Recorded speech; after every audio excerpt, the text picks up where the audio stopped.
The day I gave birth, my husband's father walked into the hospital room and declared, "I'll be raising this baby, not you."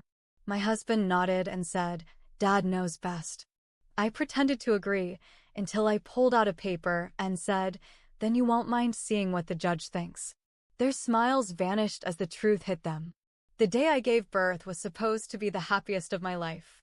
After hours of grueling labor, I finally held my baby girl, Lily, in my arms. Her tiny fingers wrapped around mine, and I felt an overwhelming surge of love and protectiveness. But that moment of bliss was shattered when my father-in-law, Richard, barged into the hospital room. Richard was a towering man in his early 60s, with a stern face that rarely showed emotion. He had always been overbearing, but I never expected what came next.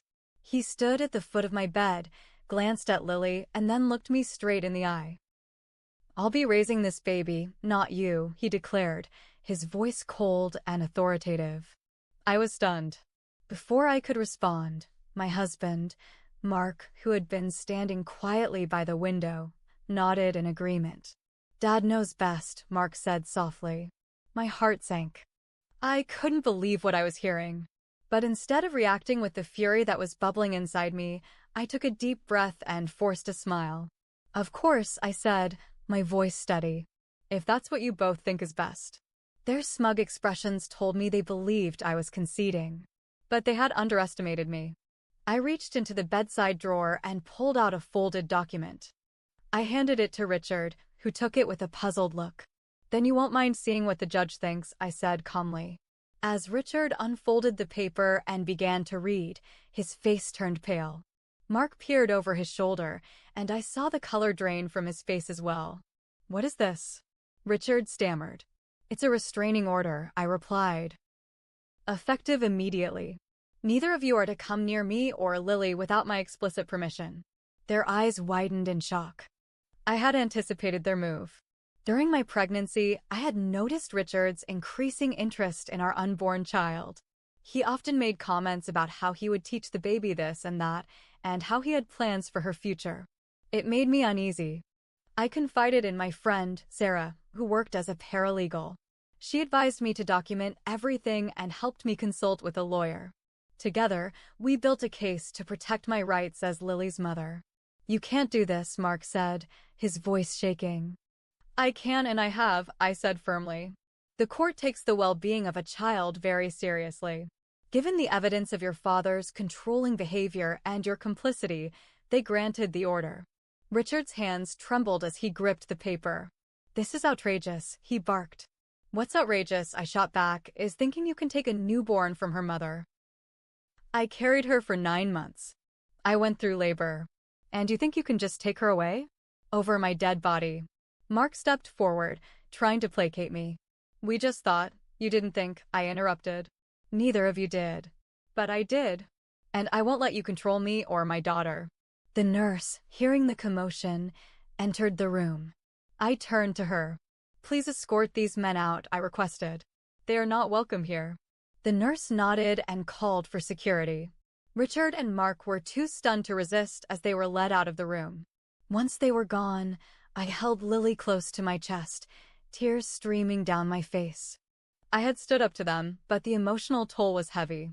I knew the battle wasn't over, but I was prepared to fight for my daughter's safety and well-being. Over the next few weeks, I focused on recovering and bonding with Lily. I changed the locks on our home and installed a security system. I also filed for divorce from Mark. His betrayal was too deep to mend. Richard tried to contest the restraining order, but the evidence was stacked against him. Witnesses, including Sarah and some of my neighbors, testified about his controlling nature and past incidents that showcased his temperament. Mark reached out multiple times, apologizing and begging for another chance. But I couldn't trust him. He had chosen his father over his wife and child. I allowed supervised visits for him to see Lily, but our relationship was beyond repair. Through therapy and the support of friends like Sarah, I began to heal. I joined a support group for single mothers and found solace in shared experiences. I also pursued further legal action to ensure Lily's and my safety. One evening, as I was rocking Lily to sleep, my phone buzzed. It was a message from Mark. "I've started therapy," it read. "I realize now how much I hurt you. I want to be a better father for Lily." I stared at the message, conflicted. Part of me wanted to believe he had changed, but the wounds were still fresh. I decided to take things one step at a time, always prioritizing Lily's well-being. As the months went by, I built a new life for us. I found a job that allowed me to work from home, ensuring I could always be there for Lily. We created our own little world, filled with love and laughter. Richard eventually gave up his attempts to control us. The restraining order remained in place, and he knew better than to cross that line again. My experience taught me the importance of standing up for oneself and the lengths a mother will go to protect her child. I learned that family isn't always defined by blood, but by those who stand by you in your darkest hours. And as I watched Lily grow, I knew I had made the right choices. She was safe, loved, and free from the toxic influence that once threatened to overshadow our lives. A few months passed. I was starting to feel like I could finally breathe again. Lily was growing fast. Her eyes followed me everywhere, and her little giggles filled our small apartment with life. I worked from home, had a routine, and even started going to a mom and baby yoga class on Thursdays. Things weren't perfect, but they were peaceful. Until the letters started coming. At first, I thought it was junk mail. A plain white envelope with no return address. But when I opened it, my blood ran cold. It was a typed letter. No signature. No name. Just one line. "A child belongs with her legacy." I stared at it for a long time. My stomach turned. I didn't tell anyone, not even Sarah. Maybe it was a prank. Maybe I was overreacting. But I kept the letter and locked my windows that night. 2 days later, another one came. Same envelope. Same type. This time it said, "You're just the vessel. We are the roots." I didn't sleep that night. I called my lawyer the next morning. He took it seriously, which only made it worse. He told me to keep every letter and to report it to the police. I filed a report, but there wasn't much they could do without a suspect. I had a gut feeling who it was. Richard. This was a message. Someone had been in my home. A week later, I saw Mark in the parking lot of my building. I hadn't told him where I moved. He looked thinner, older somehow. I picked up Lily and held her tight. "Hey," he said.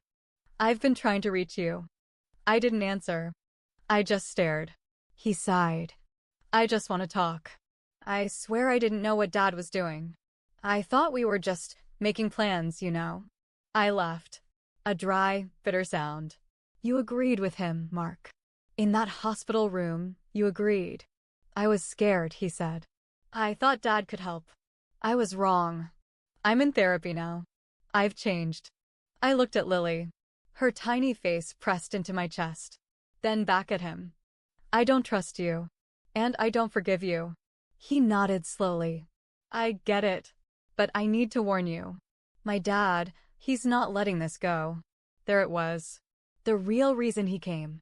He's talking about lineage and bloodline, like it's some royal family crap, Mark continued. He's been going to these meetings. I don't even know what they are. But it's weird. It's not just about Lily. It's bigger. That word, meetings, made my skin crawl. I told Sarah everything. She pulled some records. Richard had made donations to a group called the Heritage Alliance. A private group. Very little online about them. But what we did find. They were extreme. They believed in pure family lines and patriarchal restoration. I wanted to scream. This wasn't just about a grandfather wanting to babysit. This was some twisted idea of legacy and control. Then the court papers came. Richard had filed for grandparents' rights. He was petitioning the court to gain legal visitation, or worse, shared custody. It was official. This was war. I was still reeling from the court papers when something else happened, something I never saw coming. I got a letter in the mail, but it wasn't like the others. This one had a return address. A law office. Inside was a copy of a life insurance policy. Mark's name was on it. The beneficiary? Richard. It said if anything happened to Mark, everything, including custody of Lily, would be left to his father. My hands shook. I couldn't understand why Mark would sign something like that. I took it straight to my lawyer. He read it 3 times before looking up at me. This is serious. It's not illegal, but combined with the harassment, it paints a disturbing picture. I felt like I couldn't breathe. Was Mark in on this again? Or was he just a pawn? Then, 2 days before our court date, I got another visitor. Her name was Tessa. She was maybe mid-30s, thin, with tired eyes and messy brown hair. She looked like she hadn't slept in days. She found me at Lily's dinner. Tessa told me she was Mark's half-sister. I blinked at her. What?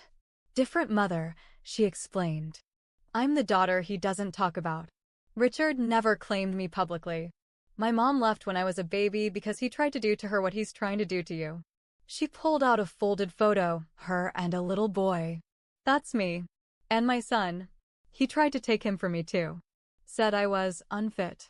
He even faked medical reports. She said Richard believed he had the right to raise the children born from his bloodline, regardless of what the mother wanted. She'd fought him for years. And lost. Her son was living with Richard. I was speechless. She started crying. Don't let him win. If he gets his foot in the door, you'll never see Lily again. He doesn't just want access. He wants ownership. Tessa agreed to testify in court. She had emails, recordings, even her own failed custody transcripts. Her case had been thrown out years ago, but the evidence still existed. The morning of the court hearing, Mark showed up alone. Richard wasn't with him. He looked nervous. I sat across from him, holding Lily close.